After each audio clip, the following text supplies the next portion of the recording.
내 이름은 나노, 28살 신혼입니다. 남편하고는 결혼과 동시에 같이 살기 시작했습니다만 놀랄 정도로 미각이 이상해서 곤란할 정도입니다. 어이 나노, 이거 조미료 넣은 거야? 넣었는데? 일반적인 간장이랑 미림이랑 술, 설탕. 전혀 맛이 안 나는데? 뭐? 거짓말이지? 맛있는데? 나노, 혀가 이상한 거 아니야? 이것도 다키코미밥도 맛이 약해. 뭐? 그렇게 하면 어떤 맛인지 알 수가 없잖아. 이 정도 넣지 않으면 먹을 수가 없잖아. 결혼 전부터 짠맛을 좋아하는 사람이구나 하고 생각은 했었지만 설마 이 정도일 줄은. 남편이 일반적인 사람이 맛있다고 생각하는 레벨을 확연히 뛰어넘었고 이제는 치사량이 넘는 조미료를 들이붓는 게 일상이 되어버렸습니다. 그렇게 염분을 섭취하면 몸에 해롭대도? 맛없는 밥을 먹을 바에야 짧게 사는 게 낫지. 담백하게 음식을 만들려고 해도 남편은 말을 듣지 않았습니다. 이봐요 나노씨, 당신 맛없는 식사를 우리 소라오한테 먹인다고 하던데? 소라오 씨가 그런 말을 했나요? 매일 밥이 맛이 없어서 집에 가고 싶은 생각이 사라지니까 엄마가 요리 좀 가르쳐줘 라고 그 애가 부탁하더라고요. 어머님, 그건 오해예요. 소라오 씨는 제가 만든 요리에 처음부터 조미료를 들이부어서 먹는다고요. 그건 당신의 요리 맛이 맹하니까 그런 거겠죠? 그건 아니라고 생각해요. 저희 집에서 항상 먹어왔던 맛이고 소라오 씨가 너무 맛이 밍밍하다고 하니까 친구들한테도 대접한 적이 있다고요. 모두들 맛있다고 말했었고요. 당신 친구는 닮기 마련이라는 말 아나요? 네. 당신의 친구들이라면 미각도 닮았을 거 아닌가요? 당신 친정이 별로 부자가 아니어서 어머니가 분명히 조미료를 약간밖에 쓰지 않은 거예요. 그래서 당신도 밍밍한 맛으로 혀가 익숙해져 버린 거죠. 즉 가난뱅이 혀라는 거죠. 왜 그렇게까지 듣지 않으면 안 되는 거죠? 당신이 가난뱅이 혀라는 건 상관없지만 그걸 은행원의 아버지 밑에서 자란 우리 소라원한테까지 강요하지 말아줄래요? 내가 당신의 미각을 고쳐줄 테니까 이번 주말에 우리 집으로 오세요. 하지만 다음 주 주말에는 일이 있어서요. 시댁일이 우선인 게 당연하잖아요. 가난뱅이들은 그런 것도 모르는 걸까요? 가난 시끄러워. 우리 집은 일반 중산층 가정이라고. 당신네들이랑 별반 다르지 않다고. 뭐야 나노, 괴물 같아졌는데? 이것도 저것도 다 너 때문이잖아. 엄마한테 이럴 거야? 시어머니 말씀대로 우리들은 시댁으로 향했습니다. 알겠지 나노? 제대로 엄마한테 요리를 배우는 거야? 진짜 싫다. 소라오한테 엄마의 손맛을 부정하라고 할 수는 없지만 그렇게 조미료를 들이부어야만 평범한 요리라고 생각하는 것은 틀림없었습니다. 기다리고 있었어 소라오. 엄마 나왔어. 나는 왜 이런 녀석이랑 결혼한 거지? 나노씨, 선물은? 여기요. 정말 센스가 없네. 엄마, 이거 내가 먹고 싶었던 거야. 어머, 그랬니? 역시 소라오, 좋은 선택이야. 당신 방금 엄청 욕했잖아. 거실에서는 시아버지가 미안하다는 얼굴로 나를 보고 있었습니다. 나노씨, 미안해요. 집사람이랑 아들이 이상한 말을 해서. 아버님이 제 편이 되어주시는 것만으로도 도움받는 기분이에요. 자, 나노씨, 지금부터 요리를 할 거니까 제대로 보세요. 네. 메모지는? 볼펜은? 당신을 위해서 일부러 손이 많이 가는 요리를 하는 거라고요. 가르침을 받겠다는 기합을 메모할 거 가지고 바로 갈게요. 부엌에는 시어머니가 아침부터 열심히 준비한 것 같은 한 마리의 생선이나 맛있어 보이는 고기, 신선한 야채, 그리고 많은 조미료가 빈틈없이 나열되어 있었습니다. 그럼 먼저 생선이야? 에? 네? 다듬는 건요? 그런 건 필요 없어. 소금과 간장을 많이 넣어서 끓이면 충분해. 전부 다요? 엄청 놀라네. 역시 조미료를 별로 사용하지 않는구나? 아니, 너무 많이 넣는다고요. 대체 어떤 가정에서 탕 하나 끓이는데 조미료를 다 쓰는 주부가 어디 있냐고요. 아, 또 그러고 있네. 아버님은 매일 이런 요리를 먹고 계신 건가? 나는 시어머니의 머리보다 시아버지의 건강이 더 걱정됐습니다. 그 후에도 시어머니는 전혀 다듬지 않는 생활습관병 제조 요리를 계속해서 만들었으며 자, 다 됐어요. 나랑 시아버지는 그게 조금 꺼려졌지만 엄마를 너무 좋아하는 소라오 도련님은 이거야 이거. 잘 먹겠습니다. 맛있어. 자, 나노씨 넣어서 먹어요. 그게 시어머니가 해준 밥은 먹기 싫다 이거니? 먹고 싶지 않아. 먹고 싶지 않지만 비린내! 입에 넣은 순간 입안에 퍼지는 엄청난 소금맛, 그 깊은 곳에서 우러나오는 비린내. 이봐, 적어도 생선 비늘은 벗겨내라고 항상 말하잖아. 비린내가 심해서 먹을 수가 없다고. 뭐라는 거예요, 당신은? 맛있잖아요. 그렇지, 소라오. 맛있지? 엄마 요리가 최고야. 그렇지. 나노씨 알겠어요? 이제부터는 조미료를 듬뿍 사용한 요리를 만드는 거예요. 진짜냐고. 그렇게 하면 당신 아들 수명이 줄어든다고. 어떻게 반론할지 고민하는데. 잠깐 기다려. 이 기회에 말하겠어. 나는 네 요리가 짜다고 생각해. 여기서는 한번 나노 씨한테도 만들어 보라고 하지. 왜? 며느리는 시어머니의 말을 들으면 되잖아. 그건 횡포야. 나노 씨, 뭐든 좋으니 하나 만들어 줄래요? 나는 바로 재료를 확인. 감자조림이라면 만들 수 있을 것 같아요. 조림이군. 그럼 그걸로 부탁해요. 맛은 약해도 괜찮으니까. 작은 목소리로 강력하게 요청을 해주셔서 시아버지가 어떻게든 지금 식생활에서 벗어나고 싶다고 생각하는 게 자꾸자꾸 전해졌습니다. 시어머니는 납득할 수 없는지 조림이야말로 맛이 중요하다고 투덜투덜거렸지만 시아버지가 억지로 데리고 나가서 나는 혼자서 부엌에 있을 수 있었습니다. 도중에 시어머니가 쓸데없는 짓을 할 가능성이 있어서 감시해달라고 했습니다. 좋아, 맛있는 감자조림을 만드는 거야. 오래 기다리셨습니다. 완성된 감자조림을 식탁에 내놓으니 시어머니와 남편은 마치 쓰레기를 보는 눈으로 천천히. 뭐야? 이 옅은 색의 조림색은? 또 조미료를 적게 썼구나 나노. 하지만 시아버지는 무척 기뻐하며 맛있어 보이는데 잘 먹겠습니다. 여보, 맛이 없죠? 그러니까 말했잖아. 뱉어요 어서. 맛있어. 뭐? 이렇게 맛있는 조림을 먹어본 게 얼마만인지 집에서 어머니가 해준 이래로 처음이야.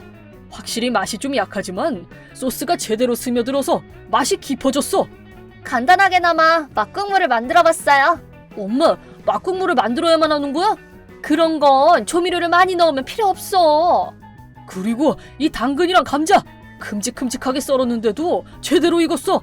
매일 먹는 익지 않은 생야채와는 식감이 달라. 거의 사용하지 않는 압력 밥솥이 있길래 사용해봤어요. 야채는 설 익은 게 맛있지 않아? 씹는 힘을 약하게 만들어서 아빠를 일찍 죽게 만들 셈인 거야. 그렇군요. 이렇게 아들을 세뇌시켜 놓은 거네요, 어머님. 나는 엄마한테 세뇌당한 거야? 그럴 리가 없잖아. 이런 요리 아무것도 아니라고. 시어머니는 혼자서 다 먹고 있는 음식을 시아버지한테서 빼앗고는 감자조림을 입안에 들이부었습니다. 아우, 역시 밍밍해. 소라오, 너도 한번 먹어보렴. 평소보다도 더 맛이 안 나. 맛도 모르는 것들은 먹지 마.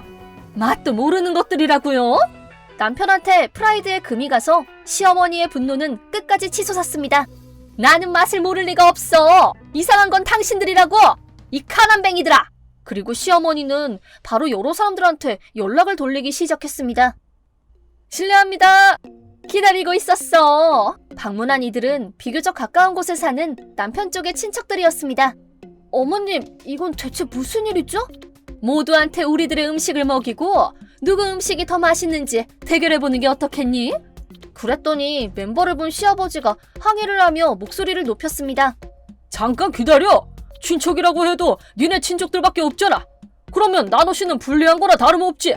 하지만 시어머니는 희죽희죽거리며 어쩔 수 없잖아. 지금 당장 올 수 있는 게 우연히도 우리 친척들밖에 없었는걸.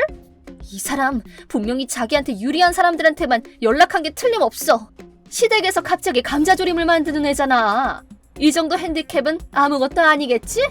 시어머니는 어떻게 해서든 나보다도 자신의 요리가 훌륭하다는 걸 인정받고 싶었던 겁니다. 저분들 미각은... 가끔 모일 때는 외식만 하니까 뭐라고 할 수는 없지만 아내나 아들처럼 이상할 정도는 아닐 거라고 생각하고 싶어. 나에게 주어진 선택지는 두 가지. 시어머니가 유리한 전장에서 자신의 맛을 버리고 이기기 위해 맞설 것이냐, 또 한 가지는 자신의 손맛을 믿고 맞부딪혀서 이기는 특공법이냐. 그건 이미 정해져 있어. 요리 시작! 우리 가족들은 모두들 짠맛을 좋아해. 간장을 그만큼만 넣어도 괜찮겠니? 많이 넣는다고 좋은 게 아니라고요.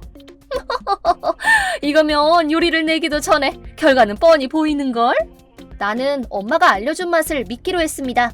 맛도 중요하지만 먹어주는 사람의 건강을 생각한다면 일시적인 승리를 위해서 조미료를 들이붓는다니 생각할 수 없는 일이었습니다. 맛있게 드세요. 맛있게 드세요. 잘 먹겠습니다. 이호의 요리가 확실하게 냄새가 좋은데? 그렇네. 며느리 쪽은 색도 옅어 보여. 겉모습이랑 냄새의 평가는 시어머니 쪽이 우세했습니다. 거봐, 보라고. 아직 중요한 맛에 대한 평가가 남아있어요. 강한 척 하기는. 나중에 울어도 모른다. 하지만 그 순간이었습니다. 잘 먹겠습니다. 얘들아, 다 같이 먹는 거라고 했잖니? 맛있는 할머니 요리를 앞에 두고 참을 수가 없었던 거지. 맛이 어떠니? 맛없어. 뭐? 좋은 간장 냄새가 났지만 맛이 너무 짜다고. 물 좀 주세요. 아이들의 솔직한 감상에 시어머니가 허둥대기 시작했습니다. 시어머니가 말하자 거기 있던 전원이 시어머니의 요리를 먹었습니다만 확실히 짜! 잠깐 언니, 조미료를 대체 얼마나 넣은 거야? 맛있지? 맛없어! 거짓말! 이거는 예전에 요리를 못하는 아버지가 가끔 만들어주신 음식이랑 닮았는데? 뭔가 어디서 먹어본 적이 있다고 생각했더니 그거야 그거! 언니, 요리 실력이 아빠를 닮은 거였네? 이러면서 잘도 며느리한테 요리 실력을 겨뤄보자고 한 거냐? 처참한 평에 시어머니는 자신감 상실, 거기에 더한 타격이 가해졌습니다. 여기 있는 음식은 맛있어. 막국물 맛이 나. 내가 만든 것보다 그게 더 맛있단 거니? 멍하게 있는 시어머니에게 그 자리에 있는 전원이 말할 필요도 없지 라고 하니 그렇게 시어머니는 어깨를 축 늘어뜨리며 더 이상 움직이지 않았습니다. 모두들 모여서 뭐야? 다들 엄마 형제잖아. 조금은 엄마 편이 돼줄 수도 있잖아. 대결을 해보자고 한 건 이웃 쪽이잖아. 자업자득이지. 소라오 형도 먹어봐. 엄청 맛있어. 화가 난 소라오는 아이처럼 내 요리를 던졌습니다. 모처럼 만든 요리가 뭐하는 짓이야 소라오? 시끄러워. 솔직히 말하면 엄마가 말하는 걸 제대로 듣지 않는 네가 나쁜 거야. 엄마를 업신여기는 년하고는 못 살아. 이혼해. 소라오, 역시 나한텐 너밖에 없어. 웃기는 것도 정도껏 되라 소라. 당신까지 이 여자 편을 드는 거야? 당연하지. 나노 씨는 잘못한 게 없어. 그러면 아빠도 이혼하면 돼. 나는 엄마랑 살 거니까. 그래, 그 말대로 하자. 여보, 이혼해줘요. 그 이유는 엉망진창이었습니다. 친척들이 중지하기도 했지만 그것도 소용없었죠. 요리의 맛의 차이로 인한 걸 시작으로 항쟁에 의해 두 부부가 이혼을 하게 된 것입니다. 죄송합니다, 아버님. 설마 이런 일이 일어날 줄은.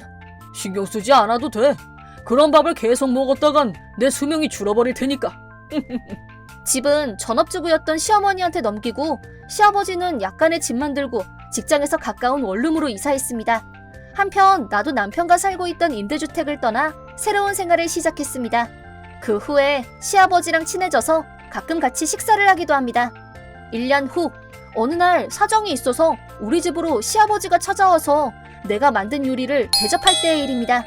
네? 아니, 소라 어머니? 현관문을 여니 거기에는 살이 찐 전남편과 화가 머리끝까지 난 시어머니가 있었습니다. 나노, 나랑 재결합하자. 여보 어딨어? 빨리 내놔 이 오브야. 나노한테 무슨 말을 하는 거야 엄마. 그렇게 사이가 좋았던 둘이 싸우니 나도 서둘러 나온 시아버지도 멍하니 보고 있었습니다. 이번에 건강검진을 했는데 검사 결과가 위험하다고 해. 이런 식으로 식생활을 이어간다면 앞으로 5년밖에 못 산다고 의사한테 들어서. 매일같이 조미료를 통째로 마신 거나 다름없었으니까. 그러고 보니 살이 좀 찐 것 같기는 해. 조금이 아닌데. 엄마한테 간을 좀 약하게 해달라고 해도 듣지도 않고. 하지 않는 게 아니고 못하는 거겠지. 비켜버렴. 여보, 소라오가 뭐라는지 아세요? 내 요리에 불만만 가득하다고요. 역시 우리 집에는 당신이 없으면 안 돼요. 부탁이에요. 돌아와줘요. 네가 나한테 돌아오라고 하는 이유는 다른 것 때문이잖아. 무슨 말이죠? 형님들한테 들었어. 내가 없어지니까 분배된 재산으로 상당히 화려하게 놀았다고 하는데 많은 돈이 들어있진 않았으니 당연히 이젠 돈이 없겠지. 한 번 더 돈 벌어다 주는 기계를 부르고 싶었던 거겠지? 그럴 리가 없잖아요. 우와, 거짓말이 서투시네요. 입 다물어! 미안하지만 돌아갈 생각은 없어. 지금 식사 중이니까 지금 빨리 나가도록 해. 나누가 만든 밥 자꾸 먹을 테니까 나도 들어가게 해줘. 참지 않아도 되니까 거부할게. 아버님 말고도 맛있다고 하면서 먹어주는 사람이 있으니까. 무슨 말이야? 나노 괜찮아? 기다릴까 했는데 뭔가 소리치는 소리가 들려서. 미안해요, 마사요시 씨. 누구야 이 자식은? 아버님이 소개해주신 내 약혼자야. 약혼자? 처음 뵙겠습니다. 수고 마사요시라고 합니다. 그는 내 눈으로 봤을 때 정직하고 올곧은 남자야. 이미 뒤틀려 있는 너랑은 대조적이니까 나노 씨하고 어울리지 않을까 해서 말이야. 그러니까 빨리 돌아가 줄래? 그런 건 허락할 수 없어. 니네가 헤어질 때까지 여기서 죽치고 있을 거야. 당신이 돌아와 줄 때까지 나도 여기서 움직이지 않을 거예요. 그렇다면 경찰을 부르겠습니다. 네? 집주인 허가 없이 눌러앉는 것은 범죄니까요. 잠깐만! 그렇게까지 할 필요는 없잖아. 나는 나노의 남편이라고. 전 남편이잖아요. 죄송하지만 오랜만에 같이 식사를 하는 겁니다. 소중한 시간을 당신들한테 방해받고 싶지 않아요. 아니면 경찰한테 연행당하시겠어요? 봐달라고! 두고 가지 마! 소라오! 소라오! 그가 조용히 으름장을 놓자 둘은 반박하지 못하고 도망쳤습니다. 또 저 둘이 괴롭히면 내가 걱정되니까 조금 빠르기는 해도 여기를 떠나서 같이 사는 건 어때? 네! 그 후 우리들은 결혼해서 새로운 생활을 시작했습니다. 그는 일도 빠릿빠릿하게 했고 가사도 분담해서 해주었으며 기념일도 소중하게 생각하고 있습니다. 그리고 무엇보다 오늘도 맛있어 나노. 라고 꼭 요리를 칭찬해줍니다. 행복한 나날들이에요. 전 시아버지는 우리들의 연을 맺어준 사람이기에 지금도 인연을 계속 이어가고 있습니다. 한편 전 남편과 시어머니는 시어머니의 식사를 거부한 전 남편이었지만 그도 요리 실력이 없어서 결국 편의점 도시락이나 외식만 하게 되어서 몸 상태는 더욱 악화되고 있다고 합니다. 게다가 전 시어머니가 아들 몰래 소비자 금융에서 돈을 빌렸는지 고액의 빚을 지게 되어서 모처럼 월세 없이 살고 있던 집도 팔 수밖에 없었다고 합니다. 지금은 모자지간 낡은 주택에서 살고 있다고 합니다. 그들의 경제 상황을 생각하면 분명히 시어머니의 요리도 엄청 밍밍하게 되지 않을까요?